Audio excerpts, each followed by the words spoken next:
আমি আজকে ঢুকবো, কে আছে আমিও দেখবো চুরি কিভাবে। আজকে আমরা রাজ্য ওয়াকফ বোর্ডে ডেপুটেশন দিতে এসেছি। একাধিক বিষয়, তার মধ্যে একটা গুরুত্বপূর্ণ বিষয় হচ্ছে, মিডিয়ার ভাইরা আপনারা একটু সরে আসুন তো। তার মধ্যে একটা গুরুত্বপূর্ণ বিষয় হচ্ছে অমিত পোর্টালের নামে যেভাবে শর্ট টাইমে মোতোয়াল্লিদেরকে পরীক্ষার সামনে দাঁড় করানো হয়েছে, সেটা মেনে নেওয়া যায় না। 46টা কালাম আছে, এই স্বল্প সময়ে ওইগুলো পূরণ করা সম্ভব হবে না। একদিকে মমতা ব্যানার্জি বলেছিলেন যে আমি তাকে এখানে ওয়াকফ আইন লাগু হতে দেব না, আবার তিনি বলছেন আপলোড করতে হবে। আমাদের নির্দিষ্টভাবে কনস্টিটিউশন প্রোটেকশন ফোরামের পক্ষ থেকে আমরা দাবি রেখেছি, আমাদের অমিত পোর্টালে আপলোডের জন্য কম করে 1 বছর সময় দিতে হবে, টাইমটা এক্সটেন্ড করতে হবে।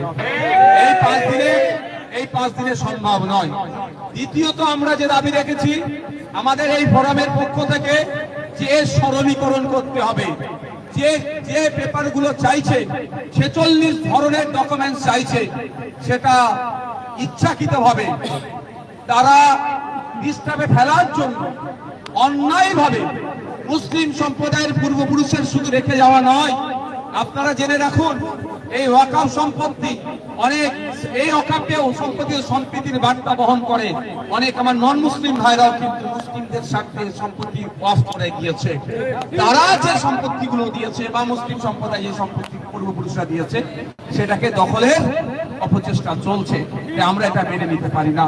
কারণ রিলিজিয়াস এন্ডোমেন্ট অ্যাক্ট আছে, সেই রিলিজিয়াস এন্ডোমেন্ট অ্যাক্ট অনুযায়ী সব ধর্মের মানুষের ধর্মীয় সম্পত্তি রক্ষণাবেক্ষণে যে নির্দেশিকা আছে, সেই রকম ভাবেই চলবে।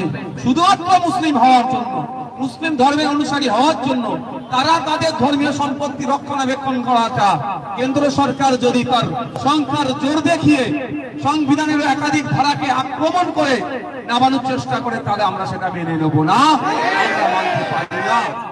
আমরা দাবি চেয়েছি সরলীকরণের, আমরা দাবি তুলছি আপনার এটা টাইম এক্সটেন্ডের, আমরা দাবি তুলছি যেটা হেবা মৌখিক হেবা করেছে ওয়াকফ বোর্ড, সেটাকে ইসি নাম্বার দিক, এনরোল করে সেটাকে তার অন্তর্ভুক্ত করুক।